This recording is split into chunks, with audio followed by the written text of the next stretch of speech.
The topic tonight is death. This is something that I talk about from time to time. I think it is a very important, very interesting, and can be very depressing topic. So let's dive right in. The reason that I want to talk about it tonight was because my grandma died. And my grandma died earlier this week. And on the one hand, it's very sad. I love my grandma and I miss her. And on the other hand, I've been missing her for a while. My grandma has been in declining health, mentally and physically. She hasn't quite been there for the last couple of years. And it is an interesting thing that happens to us with our people in our lives when they start to decline like that. And it's almost like when death is imminent and expected, it is like deadened for us, kind of. And I can, of course, think back on great times that I had with my grandma, wonderful memories that we had. We spent every Christmas together in Florida, and my grandma was a very spirited singer. She sang in the choir in church up until just a couple of years ago, really, and she was great, and I'll miss her forever. And the way I think about death is different from most people, I think. So I'm not going to say that it doesn't bother me, because that would be overstating it or understating it. But I am going to say that our philosophy behind our practice, and my personal philosophy of life, which is very tied in with that, is built very robustly around the idea of not letting death have power over us. And I don't mean that I'm not going to die, although sure, if medicine and technology gets to that point and they're like, put you in a robot or whatever, I might take it, I might not, I don't know. But what I mean is, if we spend too much time fearing death, and too much basically means that you are anxious all the time about death. If you have somebody in your family pass, or somebody who gets sick in your family, and then you just can't shake this feeling of, what if this happens to me? What is death going to be like for me? What am I going to miss? And all of the feelings that come up from that. That is a very paralyzing experience that most of you have probably had before, maybe several times. And I'm not trying to say that you have to pretend that it's not happening and never have that experience, because you're going to have it. But what we want to be able to do is to have it, to fully experience those emotions, and like any other emotions that we have, they serve a purpose. Experience them, and then let them go when it's naturally time to let them go. The problem is we have these experiences and these emotions, and we hold on to them, and then it takes over, and it has power over us in a way that is not actually helpful. Now, death, as they say, death and taxes, like, there are only two things that we know are going to happen to us.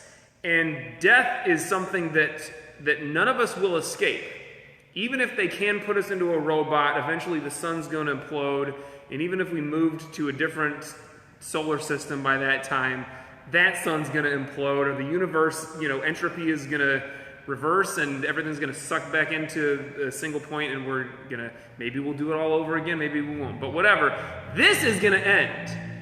And if we go through life hoping that it's not going to end, and in fear of it ending, then we've got serious problems, and life is going to be very difficult to live from that perspective.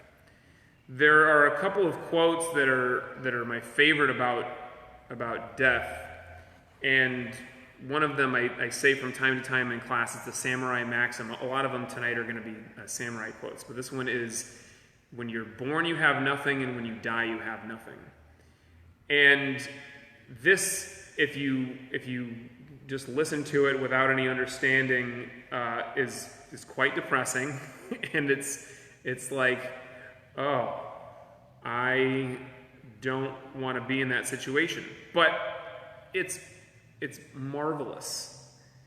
It is absolutely perfect, because it is ultimate freedom if you have the right mindset about this.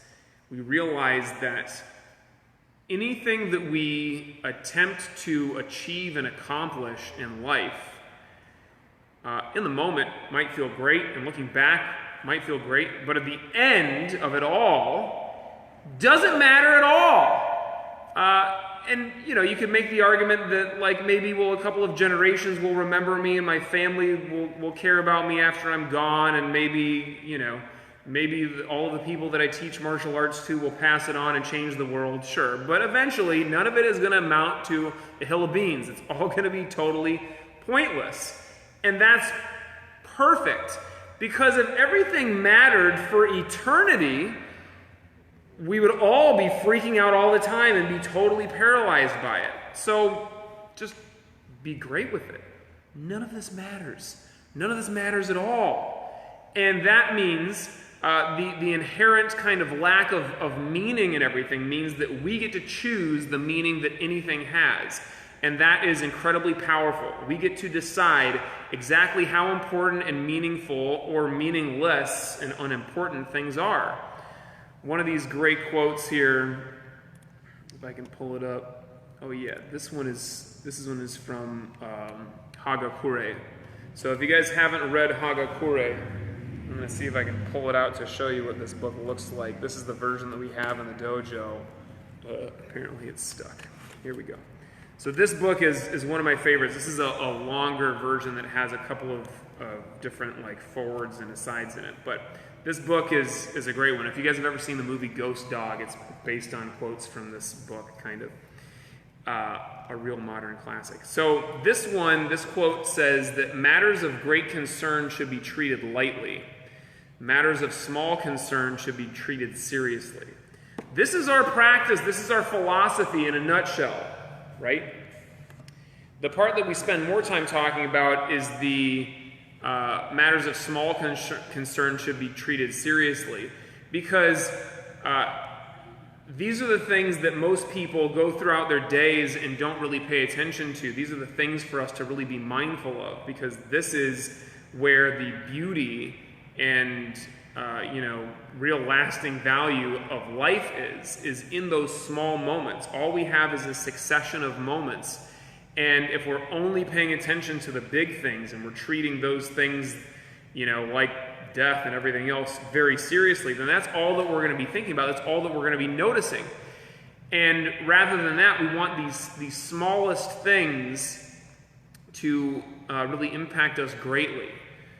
So the most beautiful works of art in Zen are not necessarily works of art, but the most kind of beautiful Zen experiences are like the cherry blossoms. So the cherry blossoms, no matter where you are, in Japan obviously it's this way, but anywhere that you see cherry blossoms, they happen for a very short period of time, and then they're gone. This is what gives them their beauty. You can look at them and you can see that there's an aesthetic beauty, there's something that's pleasing to look at there. Of course, the color is beautiful, the shape of the flower, all that stuff. But if it was there all the time, then it's not something to appreciate as much, because you look at it and you say, oh, it's always going to be there. We have things like this in our life, and this is what life would be like if death were not imminent for us. If we did not know that death was going to happen, then life would be something that we totally take for granted. And let's be real, we usually do take life for granted. We take so much of our experience, especially the little things, for granted. So we want to recognize that to be mindful of these little moments is the kind of ultimate way to experience life, rather than being stuck on the big important things. Those things we should treat with little concern. We should treat them lightly, because those are the things that have a tendency to drag us down, to bog us down. And this is not me saying that we shouldn't care when people die. We shouldn't care when something terrible happens. Of course we should. I mean, there's a lot of terrible stuff happening in the world right now, and there are a lot of people dying unnecessarily in this country and around the world, and we should certainly do something about that. And if we get overwhelmed by the emotion of that, and we spend the whole day just like, I can't believe that death is happening, and we get, weighed down by it, then we have no opportunity to do anything about it. And we have no opportunity to live the rest of our life. So within balance, right? We recognize it. Again, we have that emotion, we have that experience, we live it fully, and then we let it go. Because at the end of the day, it is another moment that is there to experience and then to let go of. We cannot get attached to anything, because then we're stuck and we're not able to experience life. A good way to think about death or a good way to kind of prepare for death is the way that the samurai would do it. So, there's another quote from Hagakure. If by setting one's heart right every morning and evening, one is able to live as though his body were already dead, he gains freedom in the way. So, this is something that was very important if you were going to be a warrior, if you're going to be a soldier, if you're going to battle and you're very afraid of death and you have not made peace with it. Of course, in the moment when something is there to threaten your life, you freeze. And if we freeze in the face of danger, or if we freeze in the face of something that is very scary to us, then we are really acting from fear, or acting a lack thereof, a lack of action from fear. And we never want to do that, right? That's crippling. So we have to enter the day, or enter the situation, as if it were already over. And in that freedom, we have the ability to act instantly, and to be able to respond instantly to whatever is there in front of us. Whatever needs our attention now, we are able to deal with it in the most powerful possible way. So this is more useful as a warrior going into battle than it is for us, because we don't need to necessarily every single day ready ourselves for our death right now. But this is what meditation is. On some level, meditation is preparing for death. So you might, I'm certain that most of you believe differently than I do what happens after death. You might believe that you're going to heaven, there's some kind of afterlife. You might believe that you're going to be reincarnated. You might believe that when it's done, you go in the dirt and the worms eat you, and that's it. And whatever it is that you believe, let's just recognize that this life, the way that it is now, is finite, and we want to be ready for it to end.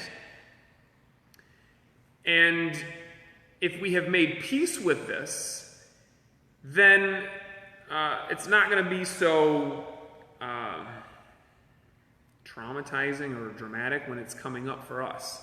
Meditation is an experience, if we do it correctly, that is kind of simultaneously the absolute fullest possible experience of life, and also simultaneously the fullest possible experience of death.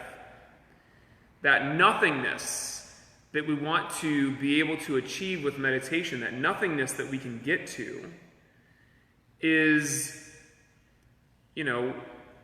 when people think about, like, well, what happens if we die and nothing happens and there's nothing there? That's meditation. And it's not, I should put an addendum on that, or an asterisk. It's not the way that most of us meditate most of the time, where we're sitting there and just thinking. It's the way that we want to meditate, where we sit and we actually are able to let go of thought and let the ego just drop away from us. And in that moment, we experience what is beyond or behind the darkness of closed eyes, which is just complete and utter perfection. It is the fullness of the moment, with nothing there to distract us, nothing to get in the way of it. And if we practice that and we're able to experience that and achieve that regularly, and we can say, like, well, let's say that that's the worst thing that happens when you die. Nothing. Unless you believe you're going to hell, then that's even worse. But let's just say that, take hell out of the equation. Everything else, this is the worst thing that could happen. I'm not going to heaven. I don't get to reincarnate. It's just nothing. I go in a hole and worms eat me. It's nothing. I don't experience anything. Well, you've already experienced that. So it's okay. And if that is the worst thing that happens to our loved ones, that's okay. They're not lonely. They're not, wishing that they were still here. They're just there in that perfect state of nothingness. And not beholden to and attached to what the ego loves to attach to. And if you don't believe that, that's cool too. But that's what works for me. Maybe my favorite quote in all of these readings is also from Hagakure. There's surely nothing other than the single purpose of the present moment. A man's whole life is a succession of moment after moment. There will be nothing else to do and nothing else to pursue. Live being true to the single purpose of the moment. I already talked about that, but that's a nice one for you guys to remember.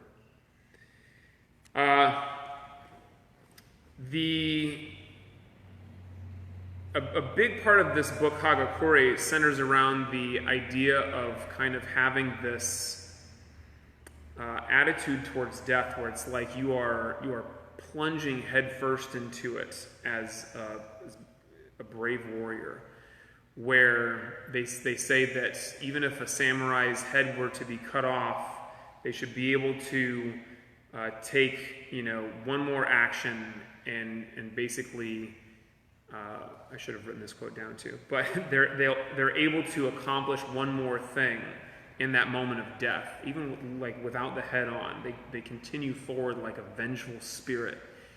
And all of these, some of them are quite haunting and not really the way that I want to think of death. But this idea of being ready for it and being unshaken in the face of it. Because if we can be unshaken in the face of death, then we are unshaken in the face of anything. So one of these stories from, this is my favorite book probably of all time, Zen Flesh, Zen Bones. If you guys haven't read this, you gotta get it. But this is called Eshin's Departure. When Eshin the Zen nun, was past 60 and about to leave the world, she asked some monks to pile up wood in the yard. Seating herself firmly in the center of the funeral pyre, she had it set fire around the edges. "Oh, nun," shouted one monk, "is it hot in there?" "Such a matter would only concern such a stupid person like yourself," answered Eshin. The flames arose and she passed away. I hope that I'm not burned to death, but you can imagine it would be pretty harrowing, and there were many people, especially women in the past, burned at the stake. And not that we should be cool with that, but to be able to be in that situation, you're burned alive, and you're like, first of all, still able to have a conversation with somebody and tell them that their concerns are stupid, but to just be cool with it. It was her idea. I'm about to go, let's light it up. And I just think that's awesome. So I don't expect that many of us are going to be so ready as to, ask everybody to pile up the wood and say, all right, let's go. Light up those edges for me. I'm ready to go. But we want to get whatever amount of that to whatever degree that we can get, because it is really this freedom from fear and freedom from attachment that allows us to feel totally powerful in any moment. So think of it like that. Whatever it is that you're heading into that feels like, this is the way that they say that we experience all kinds of really just baby kind of things in our lives. Being told that we don't know something, or having the experience of recognizing that we don't actually know everything, when you come to face to face with your understanding what you believe to be totally true, like from a factual basis, when something like that you know so fully is shattered, it feels to us, we don't actually know the difference between that and death. And it's something that's wrong with our brains. But our ego basically is like, if we're being told and we're coming face to face with a realization that we don't actually know something, or that something that we believe to be true is not true, that feels the same as the threat of death. And that's why we respond so angrily to it. That's why so many people in the world, in politics, there's a lot of people out there, and I would say that most of us probably fall into the same category, where it's like the things that we believe, we hold them so dearly that when they are threatened, we feel like we are ourselves being threatened, and we take it personally, and that is not the way that we want to be. So we work on that. And I think it's important to kind of take a step back in that circumstance and realize that this thing that we're so kind of in a huff about, and this thing that we're so offended by personally, is really just that thing that our ego is attached to, like life. And we want to be able to get beyond it. And the only way that we can actually communicate with each other and actually come together and experience what it is like to be with somebody else is to be able to tear down or let go of that wall that we have put up between us and other people, and us and the moment. Those things that we believe to be so true, that we are so attached to, that is a wall between us and experiencing what is possible. What is possible might be something totally different from what we've experienced and what we believe in. So we have to be ready to experience that. This is the one that I'll finish with. I don't have this one in the book, but this is one that I actually brought up a couple weeks ago. It's called Time to Die. And a Zen teacher had a rare and priceless teacup. One day, his precocious student accidentally broke the cup. Hearing the footsteps of his teacher, the student held the pieces of the cup behind his back. When the master appeared, he asked, "Why do people have to die?" "This is natural," explained the teacher. "Everything has to die and has just so long to live." The student showed the shattered cup, saying, "It was time for your cup to die." And, of course, this is kind of like a smart-ass way of dealing with it, but it gets at the truth of it, which is, we get attached to so many things in life. We get attached to physical things, we get attached to people, we get attached to, the way that we believe in things, the way that we need things to be, and it takes so little to throw us off of that. But if we recognize that, like our lives, every material thing has its time and will eventually be gone. Every experience that we have, every relationship that we have, every thing that has ever and will ever existed has its time. And this allows us, if we keep that in mind to kind of shake that attachment in the moment when we realize that this thing is not permanent, it will be gone eventually. And so that frees us up to, not be attached to it, not be stuck on it, but also to experience this moment with that person in that relationship, that experience in life, even that material thing, that cherry blossom, to experience it and appreciate it fully to the absolute greatest possible degree, because we know that it is not long for this world. It's not going to be here forever, and we're not going to be here forever. So whenever you meet somebody, whenever you cross paths with somebody, maybe you're sharing a martial arts class with them or a meditation class, or you're just having a conversation with them on the street. This is somebody that you just encounter in line, or this is somebody who's helping you at the post office or whatever. This intersection right here is the intersection of two people that are here for a moment. All of life is a moment. And in this moment, this is the most, tiny possible period of time between two fleeting things. It's a perfect moment, and we should not pass that up without experiencing it and appreciating it fully. Because we don't know when we're going, we don't know when they're going. We know that this moment is going to be like that. And sometimes in that moment we'll be angry or sad, or we'll have some kind of emotion that we don't really want to feel. That emotion is perfect. That experience, whatever that you're having, is perfect. Experience it fully and be there with it and love it. And then let that go and then move on to the next moment. I think with this kind of attitude, with our understanding of the end, beginning with the end in mind, but not being attached to and scared of and crippled by the end. With the end in mind, we can recognize how perfect and beautiful every moment is, and appreciate everyone and everything that we come into contact to. So, when we meditate, that's what we're practicing. Because this breath comes in, and that breath is going to go. And we don't get attached to that breath. We don't get attached to any breath, any thoughts, any physical sensation, anything. We just experience it fully and we let it go. So if we can do that in meditation, maybe we can get a little bit of that in life as well.